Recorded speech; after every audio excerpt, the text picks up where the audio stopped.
There's the big old opening theme. It's Curt and Jen in our podcast. Hello. Welcome. And then welcome.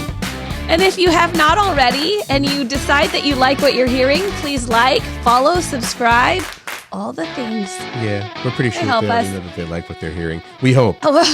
Monday through Friday, every weekday, we've got the show for you. We got to get into it because we got so many great things. Lady Gaga announced a new album yesterday. We got the Sexiest Jobs. There's big changes at Costco and Starbucks. How about what we asked yesterday? Why doesn't plastic dry in the dishwasher? All the other dishes are dry and clean. Plastic's still wet. Right. Restaurant and takeout hacks to save you some moolah. Right. We've also got a couple more things. Someone or something is trying to replace Punxsutawney Phil. I don't like this. The legendary I don't like it at all. And finally, our question of the day from yesterday. What or who did you pretend to be when you were playing as a kid? Here we go.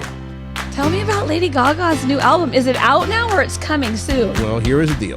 Okay. She already has a couple singles out because this Disease, I think, was the first one, and now she's got that Die With a Smile with Bruno Mars. Great song. So yes. Now the album has been announced following a slew of teasers, countdown on her website as well, and cross-country billboards. Mayhem will be the name of the new album from Lady Gaga. She says it's a return to her pop roots, which makes you happy. Do you know who's freaking out right now about this announcement? You? Our friend Taryn. Yeah, friend Taryn. Who loves Lady Gaga so much. Disease is on there. Die With a Smile is on there. And a third single will be released. But Gaga is waiting until when to reveal this? A commercial break during the Super Bowl. I'm sorry, the Grammys. Not the Super Bowl. A commercial break during the Grammys. Which is Sunday night. The Grammys is on Sunday night? That's what it says. Sunday's 2025 Grammy Awards. Oh my gosh. I can't believe it's already that time. The album is released to be set to be released on March 7th, so still a little bit of time on that. And a full track list, of course, will be announced as well. But if you want to get a sneak peek, you've got Sunday night, the Grammys, Lady Gaga. That's all I got to say about that. I have little nuggets of info. Quick little nuggets of info, real quick. You may not want to hear this, but tax season is here. The IRS started processing 2024 tax returns yesterday. So you're getting all those letters in the mail that say, important tax information, keep this. Okay. Start now, people. Start now. Jake Ryan. I asked you, I'm like, do you know who Jake Ryan is? And you said it was a wrestler. And I'm like, no. He's from 16 Candles. Every girl loved Jake Ryan. I was thinking that guy, almost Jake every. Paul. Okay, that's what yes, I know. About. Jake Ryan, go ahead. He turns 65 years old this year. I read that on social media on a little meme, and I'm like, shut your mouth right this minute. Well, you still haven't said the actor's name, which is Michael Scheffling. Yeah. Jake Ryan and Michael Scheffling both have the same birthday somehow, interestingly enough. And I had heard a long time ago that he didn't do. I mean, he did. You know, we did 16 Candles. Do you remember Mermaids with Cher and Winona Ryder? He was Joe, the object for her affection, and that of Winona's affection. But pretty much, he didn't do very much. He and his family lived quietly in Pennsylvania. They have a business that does handcrafted furniture. That's nice. So he left the hustle and bustle of Hollywood before it got too hustly and bustly. And my last little nugget of info. From the Smithsonian's National Zoo and Conservation Biology Institute in Washington, D.C. That was a lot. I forgot to mention this yesterday. The giant pandas, Bao Li and Qing Bao, made their public debut 3 days ago. They are so cute. You can watch them on a live stream. I've already done it. They're playing around. They're sleeping. They're so cute. Can you tell them apart? No. Okay, I thought maybe you had a favorite. I cannot. All right. Here we have Sexiest Jobs. Curt? Every year, maybe a couple times a year, they come out. Here's the Sexiest Jobs, and once again, here's a spoiler alert: radio and podcast hosts did not make the list. If you're a radio person and you're sexy, you end up on TV. Hence, we have faces for radio. That is why we are doing what we are doing. Here you go. Sexiest Jobs in 2025. Healthcare workers took the top spot. Nurses. Admirable. Yes, doctor was voted sexiest job overall. Nurses second. And education. Educators, teachers, and professors were number 2. Second responders. Yeah, the second responders. Like, we'll get there when we get there. Those would be the police. No, I'm kidding. We'll get there. First responders like firefighters, paramedics. We're not sure if military is included in that. I think they should be. Right. Are at number 3. Lawyers are at number 4. Oh, they included cops on that one. Yeah, first responders, all of them. Cops are on all. Yeah. Most sexy jobs, 5. Business, like marketing and sales. There must be some sexy marketers out there. I guess. Wait, that's what you did. Yes, I did. Science, chemists, researchers, or anything that requires a science degree. Mm-hmm. That's my wife. It is your wife. Sexy finally, data. on the sexy jobs list, tech, things like data analysts and IT. Wait, hold on, time out. Tech, IT people is the sexiest job? What? Nothing against our IT people, but No. And then finance rounds out that list.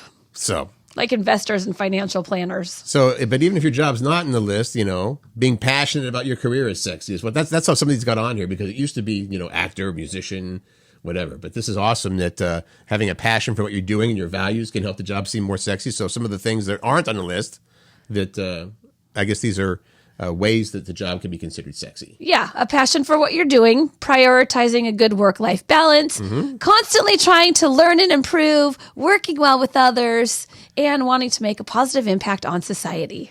Go ahead and say I love that. I do love it. I knew that you did. I do love it. You got to love what you do. For real, this is real. Yeah.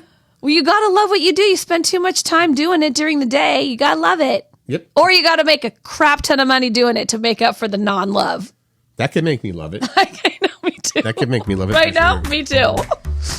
Tell us about this, because we're, again, helping out with the Alexander's Hope Valentine's Dash. That's right. I just wanted people to know that if we would love for you to come out and see us if you are in the local general Pacific Northwest area on Saturday morning, January 8th at Bellevue Downtown Park. You must mean February 8th. I do. Okay. I actually do mean February 8th, the weekend before Valentine's Day, for crying out loud. It is.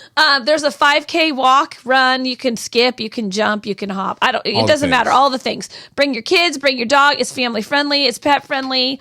Just come out and support a great cause. You can register at alexandershope.org. Mm-hmm. And this is, go ahead. No, you go. Well, the nice thing about Alexander's Hope, what they're helping out with is the organ donation awareness, and proceeds from the event will go to Nick of Time Foundation. Do you know what Nick of Time does? Please. They are the organization that goes into schools and for free, kids can get their heart checked, because you know that there's that big thing where athletes are, collapsing on the ground and dying. Right. They're saving lives. Our money that we donate to this Valentine's Dash will go directly to help pay for these kids to be able to have those kind of screenings. And again, important. alexandershope.org, and we will see you on February 8th for the big event, right? Yes. I hope to see you there. This is the big news. And it sounded scary. We were like, major changes coming to Costco and to Starbucks. Coming to Cafe 150 at Starbucks. At Costco. You were afraid it was going to be suddenly Cafe $3. Yeah, I was. When you showed me that headline, I was like, are they redoing the pricing? What is happening is Costco. Do you remember when Costco used to have Coke products and they switched to Pepsi? Yeah. I guess it was mid-2000s. Very disappointing. Well, they're going back to Coke. Good. All right. It's the way it should be. Everything is right in the world now, in my opinion. Costco announced that it will be switching the food court fountains back to Coca-Cola products during their shareholder meeting last week. And the announcement came after a shareholder said, hey, we heard that there's a change coming that's going to be that the $1.50 hot dog combo is going to go up in price. Shut your mouth. Well, that's what this was a question this guy asked at the shareholder And? meeting. Nope, not changing. So it can still be Cafe 150. The company is switching to Coca-Cola coming up here, but the price of its tentpole $1.50 hot dog combo remains the same. I hope that never changes. Thank you, Costco. It's a good, cheap lunch. Yeah. I love it. I want them to bring back, unless they have, I don't think they have, those little things with the onions in it, and then they had the sauerkraut. Do they still? I haven't had a hot dog from there in forever. They haven't had the kraut in a while, I don't think so. I believe you get your choices of ketchup, mustard, onions that are already chopped up, and I think you get the sweet relish. Okay, well, they should bring back the... Well, you tell them, Jen. I'm gonna. Do it, okay. Costco. Starbucks. Starbucks is making changes. And why, do you ask? Why are they making changes? Because for the first time in its annual sales, it's declined since 2020, they have had sales declining. And CEO Brian Nichol hopes to overhaul the in-store experience that will entice more customers to stick around and buy multiple items in one visit. Well, and one of the things that they came up with this word, recosify. Yeah, they're recosifying Starbucks. So overnight they redid like 11,000 stores across North America. And here's what changed: the baristas are now instructed to warmly engage with customers and always ask if they're staying or leaving, because in-store people will get ceramic cups now with free refills on iced or hot coffee and tea, and that excludes like cold brew and the fancy drinks, right? The ones that I thought they already did that. I thought they already did free refills, so that was weird to me. They also have the condiment bar and to-go cup Sharpie messages are back. I didn't know they got rid of that. So the Sharpie messages like, went away in the pandemic. Have a great day or whatever. Oh, what went away in the pandemic is the condiment bar, but now the condiment bar is back. The messages from the baristas are back. They're putting your name on it and they're writing a little message. You seem pretty excited about that. I am. And people are no longer allowed to use the restroom though. Get a free cup of water, or you can use it if you're a customer. Yeah. So they no longer allowed to use the restroom, get a free cup of water, or hang out without buying something. Which there are people that will sit there and camp out in Starbucks for 8, 9, 10 hours. Yes, it's their office. Mm-hmm. Yeah. So they are. That policy has drawn some criticism from the National Coalition for the Homeless. But there's something to be said about it too, right? I mean, you're a place of business that, you're there to make some money. So I kind of get it. And you want to be all inclusive, but it's like what's going on with some of the businesses in downtown Seattle, especially like at Pike and Third or whatever. They're saying, you know what, we have to shut down. There's too many issues with can I say vagrants? Yeah. Downtown Seattle is not what it used to be at all. It's too bad. So that's an unfortunate thing. Here we go. This, I was like, Curt, we got to talk about this because this makes me crazy. Mm-hmm. And I said, this does not make me crazy, but we should still talk about it probably. Why doesn't plastic dry in the dishwasher? So I will put my dishes through the dishwashing cycle. Mm-hmm. I'll go to open it up and put them all away. And lo and behold, the plastic, it's still wet. And here is why. Okay, my idea is wrong. Go. I haven't read this yet. I wondered if plastic, the actual material, is more porous, so it kind of holds the water versus the ceramic plates and stuff where it just washes off. That, I guess, is not right. Well, the dishwashers this is what the scientists say. Okay. Dishwashers get pretty hot. Dinnerware made of glass, metal, and ceramic absorbs this heat, which helps the moisture evaporate quickly. Okay. During the dishwasher's dry cycle. But plastic does not absorb and retain the heat the way those other materials do, and actually cools down much faster, meaning the moisture on the surface doesn't have time to evaporate that makes perfect sense. When the cycle ends. Yeah. And in addition, this is also makes me crazy too. Condensation can puddle up on the plastic storage containers because they're designed with rims and like the rims and the lips for the tighter seal for those. Yeah. Now, our friend Lori would just say, you shouldn't be using plastic anyway because those little microplastics are not good for your body, which is true. And I'm trying to transition. Thank you for making my life better, Lori. That is sincere. Can I say what my wife Dana would say? Yes. What did you just say? The same. I know. Yeah, that whole spiel, if you will. Use glass. You found this. I like this. We promised you some restaurant and takeout food hacks to help stretch your dollar. Is this what I do for stretch your dollar? Stretch. I love it. I keep going because I have something to add to this little nugget. These are from just regular, Reddit people and what have you, right? Okay. Ready. So restaurant and takeout hacks to help stretch your dollar. This person says, I'm a big fan of ordering somewhere with large portions that I know will leave me with leftovers. There you go. Spending $18 on meals feels better when I can get 2 or 3 meals out of it when I only get one. Yeah, I love that. Mm-hmm. I love that. All right. How about I hardly ever drink water with meals at home, but at restaurants, I'll get it. I cannot in any way justify paying $3.75 for a glass of Pepsi when I could buy a 2-liter. That's true. Yeah. All right. And especially if you're buying it in, is it King County or in the limits of Seattle? They have the highest sugar tax. Oh, yeah. And it makes the soda way, way more. One more suggestion to reduce the cost. Do not get alcohol. Is that okay? That drives up your bill for sure. A lot. This person says that stuff is so damn expensive. If you really want some, go to your local pub after dinner and get some. Are you giving us any more tidbits, or is that all we get? We have a few more tidbits. Okay, good. I was waiting. I thought you had something. Oh no, I'm going to add at the end. I'm going to add at the end. I don't want to spoil this. More tidbits. By the way, with the alcohol thing, what's interesting is when you go out for a big dinner or whatever, and you don't drink alcohol on that occasion, you notice that that steak that you got that cost $27 or whatever, you get the bill. Guess how much the bill is? $27. I know. It's a wonderful thing. It is a wonderful But, you also want to have your wine. So when it comes to sides, if you want a salad and it's offered as a side, get that. This was news to us. Yeah, I like this one. So if you want a salad and it's offered as a side with your dish or your meal. Like if you, like instead of fries or something. Right. Get the salad as your addition there. If you still want potatoes or something, get that as an extra side. It's usually much cheaper than a side salad. Sadly. All right. How about eat out during lunch rather than dinner? Oftentimes restaurants will charge a premium for dinner. Yeah, I've heard that. There you go. You've got a couple too. Oh, yeah. Take a look at restaurants' websites for deals and specials because oftentimes they offer half-price wine or meals during certain days or certain times, like a happy hour. Right. And don't go crazy on dessert because they upcharge like mad. If you're still hungry, wait till you get home. Yes. But sometimes some of the places, like if I'm at the place that has Bananas Foster, I'm not making that at home ever. Can you go to Cheesecake Factory and have a meal without getting cheesecake after? No. Okay, all right. 100% Silly no. question, I understand. Okay, so I found this app that showed up on social media for me, and I downloaded it because I think it's so cool. It's called Too Good to Go. So TOO, Good to Go. And it's this app that gets all the local places in your area, and it shows you, like, at the end of the day when they have extra food, you can buy it for super, super cheap. You just have to order it and then go pick it up before they close. You know what? That is awesome because how many times, I've even asked people this before when you see them, cleaning up or, what do you do with this? It's like, what do you do with all those fries that are left over? So this is great. This is brilliant. It's brilliant. It has yummy, yummy places on it. And I know that restaurants usually try to donate to like shelters when they can, but this is food that really can't be donated to shelters. It just needs to be picked up right now to be eaten, and you get it. I mean, there's such great deals. Okay. And they sell out quickly. So download the app, put your information in, and try to get a good deal. Yeah. Nice. Thank you, Jen Piro. Yeah, you're welcome.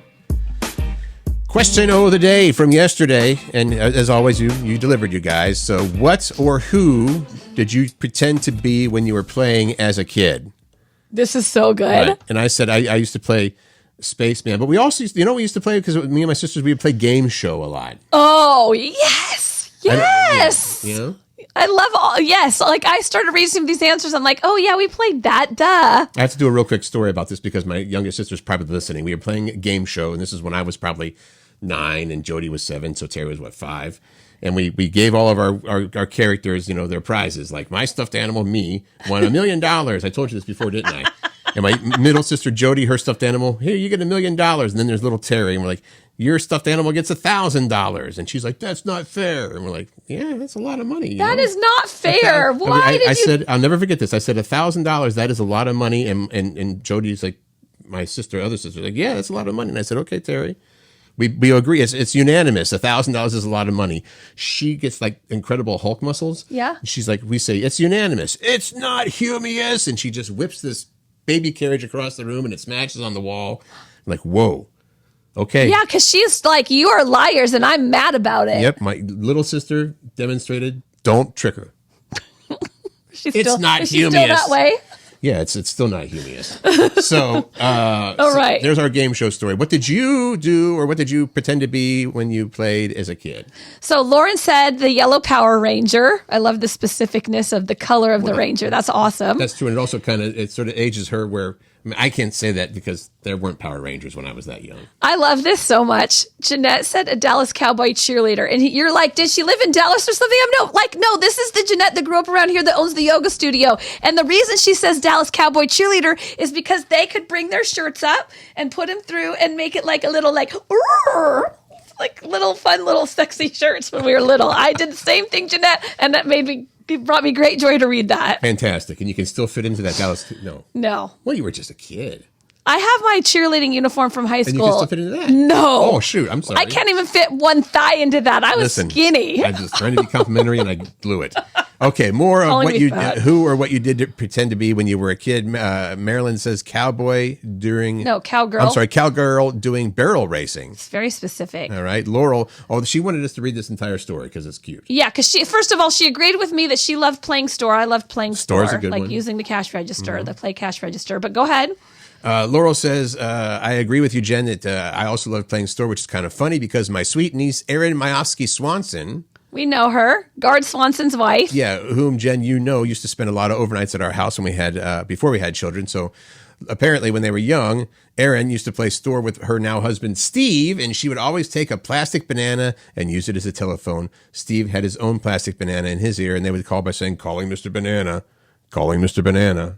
With not her husband, so with Laurel's husband, Steve, that was Erin's uncle. And Erin, by the way, Erin is like the anchor on Fox 13 Seattle in the morning. Erin Mayofsky. Yeah. So there you go. So anyway, apparently now to this day, Erin still calls Uncle Steve Mr. Banana. I love it. How about Heather? She would pretend. Well, I guess they had to fight over this. They'd play Dukes of Hazzard, and they had to battle it out over who was going to be Daisy Duke. Well, of course, because Daisy was the best one. And I love that online on our Facebook page, Heather and Shelly went back and forth with each other because Shelly said, same, we pretended on our Huffy bikes that were cars. Those were the General Lee?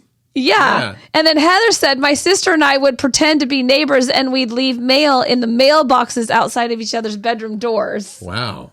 They took it to another, they leveled up on that one. So cute. Sonia says, I would pretend to be Jeannie from My Jean Regini. Good one, Barbara Eden, right? And Jackie said, I pretended to be a teacher and an office worker and a mom. That's Lori said she liked to be a teacher, a cosmetic chemist, and Wonder Woman. And she said, yes, I had the underoos. Ken said he played Spider-Man. Carrie, I loved playing teacher and mommy. That's a theme, and I did those two things too. Yeah. How about Maya? Maya said I built a lot of forts and played inside them as if it were my house or maze. I also had a teepee and played Native American. All right. Listen, I loved making forts when I was little, inside with all the pillows and blankets and chairs and moving the furniture around. I mean, I had forts that would cover the entire span of a room. You realize they were easy to get into from, attackers and stuff. I know. But Get out of my fort. Everybody did that, right? Yeah. And if you got lucky and maybe your parents got a new refrigerator or something like that, you had a big giant fridge box. Yes. Finally, Randy, he is specific here. He was Luke Duke from the Dukes of Hazzard. And he was also Michael Knight from Knight Rider. And he built ramps to jump on my big wheels and then would try to slide over the hoods of cars and jump through the windows. Well, that's what you got to do when you're playing Dukes of Hazzard. I want to know if any injuries resulted from that. We must have hit his head a couple times. You ever talked with him? Jeez. That was he's very smart. Just a joke. He's actually super smart. So there you go. Wicked smart. What did you used to play or pretend to be as a kid? I liked this one because I'm like, am I really exercising? Oh, yes, it is. I am actually exercising. Everyday activities that count as exercise. And I wondered about this because I've heard people before. It's like, well, I'm a teller at a bank. I walk a total of 30 miles a day back and forth from here to there. And it's easy to dismiss that, but guess what? Those are actual steps. Well, right. And you do want to get more than just your regular everyday walking in if you can. So, and these are the choices you make. And we've done some of these things. Instead of taking the elevator, take the stairs. That's a classic one. It's a quick, maybe 1 or 2 flights of stairs, but there's your exercise. Gardening or any activity that's physical, like even vacuuming or mopping. Carrying your shopping bags in, or even better, walking to the store. That's a big one if you got a store nearby. Yeah. And how about running to catch a train or bus? That sounds very unpleasant. That sounds terrible, actually. Sorry, it usually means I'm running late if I'm running toward one of those. General cleaning, just picking stuff up around the house if you do it quickly. Like, pick up the pace to these things, doing laundry, lifting, and folding, and working those muscles. Like I said, sweeping, mopping, vacuuming. Anything that gets you moving. Right. Yep. How about just getting up and down a lot, too? Because I have, my Apple Watch tells me when it's time to stand. Oh, yeah. I didn't know it was time to stand. I was like, oh, you got to stand now. So like, okay. Those, you can do these, you can get some benefit, a lot of benefit, actually, out of these little short bursts of activity. So yeah. Keep that in mind. Keep moving your body. Oh, no. Oh, geez. Okay, so I'm just going to warn you right now. We are putting in three stories that have to do with passing gas. Now, I also want to say that this was not my idea. Well, I just thought it was very interesting because the headline is this: a whale fart almost started World War III. And I'm like, what in the hell? Well, I know I'm backing off a little bit because I know people are like, oh, that was Curt's idea. But it was Jen's. It was my idea. Jen, well, I will say this. 2 of the stories were mine. The third one, you're like, I'm putting the fart sound in this. That's right, which is this one. So, according to a report out of the UK, a mix-up involving British nuclear subs almost kicked off an international incident with Russia. The UK Navy was scanning for sounds of enemy activity underwater. They thought they heard Russian drone subs. The UK's Navy thought they heard Russian drone subs. The same sound was heard at least twice, so they were freaking out. They thought Russia was dropping listening devices on the ocean floor to track Britain's nuclear subs. But after analyzing the sounds, they now think it might have been something else. They gave it a good listen, and they're saying, let me see, does this sound like some sort of listening device or anything? Here's the sound that they heard. Curt. That was Curt's idea, by the way, the sound effects, to level this up. Whale farts. First I went and I Googled whale fart sound. Yeah? Yeah, audio is important in the show. And that thing came back, and I was like, that can't be right. There's no way that's a whale fart. Then I re-Googled actual live whale fart sounds. And? That thing came up again. No way! Google's not right. Google has been wrong before. So anyway, that was the end of the stories. If you didn't know, is that apparently whale farts have been mistaken for enemy subs in the past. A source in the military said they still are studying the data and taking it very seriously. You don't want to get that wrong. I mean, you don't want to launch a bomb. Right, when it's just a gassy whale. Right. Thank you very much. Are you going to put transition music into this? Well, I have to go back to transition music. It's going to be the toot again. We don't want that. That's nice for Blake Lively. Now, we know this is a touchy subject. Blake Lively, here's the thing. Mm-hmm. She's gotten some pretty, she's in the press because she is being sued over the whole Justin Baldoni. It ends with Baldoni. us, the director. Baldoni. And so yeah. then she countersued, and then he countersued. I think it's now to 37 lawsuits. But this headline reads, does Blake Lively think people are privileged to smell her farts? Are they? Well, Chef Rago? I guess it's Rosella Rago, who worked behind the scenes on Gossip Girl, said Blake was horrendous to work with, and she's throwing Justin under the bus because, quote, she's used to being adored. Now, when you hear the word, you've heard about Nepo babies, right? No. It comes from nepotism and baby, like people that were born into Hollywood, like Jamie Lee Curtis, right? Okay. Her parents were both actors, right? Or whatever. So they talk about Nepo babies and was she a Nepo baby? Apparently, the Lively's. I think her dad was an actor / something, and her mom, I believe, also worked in Hollywood. Okay, so the chef that worked behind the scenes for Gossip Girl with Blake said that Blake would burp and fart in the middle of the set and act like they were lucky to be smelling her farts. She was very unpleasant to work with. I just don't know how else to say it. I'm going to attest that Blake Lively is horrendous. I'm sorry to burst your bubble. Well, and this is also that's not saying that what she is claiming in her lawsuit is wrong. Right, that's correct. This is the lawsuit is about sexual harassment and other things, which is serious. Yes, absolutely. So this should not be in any way, shape, or form sway you one way or the other. They're just saying that this person had an experience with Blake Lively on a different set that wasn't the best. It just seems to be a common theme with Blake, and it's disappointing to me because I like her as an actress, right? Right. But don't be crappy to people. There's no reason for that. Like, just don't do that. Okay, here, press this button there. Which one? This one? Yeah. This. Oh. Is that our transition music, or do we get actual transition music for this? We'll transition with some better music. How's that? All right. I don't like this story at all. Punxsutawney Phil, you've heard of him. He's famous because he is the groundhog in Punxsutawney, Pennsylvania, that determines Groundhog's Day. Yeah, he's a weather forecaster groundhog. PETA wants to replace him. And you're not even going to believe what they want to replace him with. Well, they're not a fan at PETA of an actual groundhog, such as Punxsutawney Phil, being used on Groundhog Day. They have offered suggestions on things to do instead. Now, you've all seen, I think the mayor of Punxsutawney comes out and they hold up Punxsutawney Phil so everybody can see, and then they put him down, and whether he sees a shadow or not, all that stuff. But they're saying that that's not nice to Phil. But he gets treated like royalty. Mm-hmm. Are you kidding me? Like, all the other groundhogs are like, I want to be Phil. I want to be what Phil. I want to. If Phil's going away, I want to take his place. No. PETA says we're going to replace Phil with a weather cake, a weather reveal cake. PETA says that if Punxsutawney Groundhog Club agrees to retire Phil permanently to a reputable animal sanctuary, that PETA, will provide a giant vegan weather reveal cake every year, kind of like vegan cake, kind of like a baby reveal. What do they call that? Gender reveal, yeah. Gender reveal. So inside the cake, it's blue, and I see what it is. So if they cut the cake open, if it's blue, there'll be 6 more weeks of winter. If it's pink, there'll be an early spring. You know what I think of that idea? Well, give me a second. Go ahead. That's what I think of that idea. We're losing listeners. Like, enough with the noises. All right, we're done with the noises. I did not know that Groundhog's Day is this Sunday. This Sunday. Yeah. Phil gets to make his annual appearance. We'll see how it goes.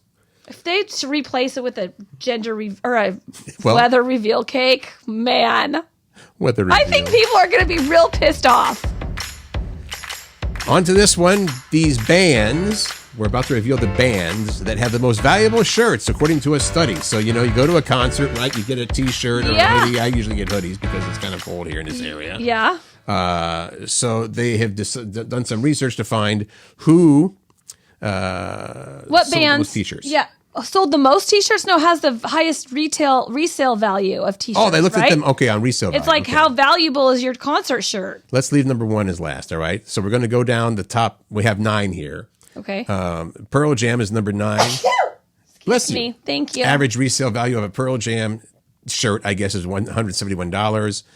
Kanye West is number 8. Paul McCartney, number 7. Green Day. If you have a Green Day T-shirt, which I do, that has a value of $186. I bet it depends upon what tour, I think right? These are originals from back in the day.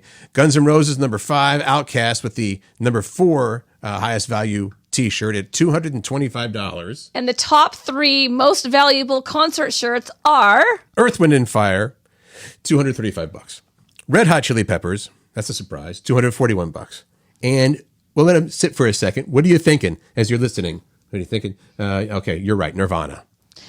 Here's the thing, we just lied, because look at the next thing. However, the Grateful Dead has the highest valued shirt that sells for up to $2,750. It's from 1994 and has a large Black Panther on the front. Do you know what shirt this is? No, but it sounds like a special, I don't know if that was the same. Did they sell these for $30 at Grateful Dead shows? I don't know. We didn't lie. Well, because we said these are the top 3 valuable shirts. Really, no. That one is. Well, how about this? There's a long sleeve Nirvana shirt from their In Utero tour that sells for $2,000. And Bjork has a tee for $1,895. From her post tour? Yeah. Bjork. It's just fun to say. That sells for almost $1,900. Yeah. Oh my gosh. Here's a fun fact. Please. I do not have a concert t-shirt. How is that possible? I've been to a crap ton of concerts, and I feel so blessed to have been there, but I don't buy the t-shirts. They're so expensive. My daughters have the shirts because I don't buy myself one. I buy them one. Okay. What do you get at concerts? Anything ever? Mm-mm. Okay. Nope. They can be a little spendy, but I've got probably a shirt from almost every show I go to. Oh, really? You buy a shirt from every show? Or I wear one because I already had it, But yeah, like I was talking about, the Green Day shirt I just got was from the Green Day show at T-Mobile Park. I think it was T-Mobile Park. This leads us to our question of the day. All right. What's your favorite concert t-shirt? Or, in Curt's case, hoodie? They're almost, this is, yeah. It can be a long sleeve t-shirt. It can be, what's your favorite concert clothing item? Right. And I've lost some over the years that I think would probably be pretty valuable now, but who knows? There, of course, like everybody, we wore them out, Yeah. It's not like you save a character, whatever, your DC comic strip character. And I'm going to ask my girls, too, what their favorite is, because they do have a lot. Well, we know what Taryn's would be. Lady Gaga. But which one? She has a ton of them. Your favorite concert t-shirt, let us know. We will read them back tomorrow for you on the big show. And I should also say, I want me to mention that I'm going to a Kraken concert tonight. I was just going to say, a Kraken concert? Yeah. If that counts as, we buy Kraken stuff at almost every game. I know you do. We're just dumb. You are not. You love Kraken. That's true. It is one of your biggest passions. Mm-hmm. And you're going to the game tonight. It's been a while. It's been a while. They're playing the Ducks tonight, who used to be called the Mighty Ducks. Because, from are they Anaheim? Yeah. Oh, fun. Yeah, but they haven't been the Mighty Ducks in, 10 years, 15 Our years. Disney friend Lisa Whaley's probably hoping that her Ducks win and not you. She loves hockey. We will see. Loves hockey. They are at Climate Pledge, obviously, so we've got the home field advantage. Thank you for spending some of your day with us. We appreciate you being here. We hope you'll check us out tomorrow. We do this every weekday. Mm-hmm. Have an awesome Tuesday. Make good choices. Find joy. Spread kindness. And definitely laugh.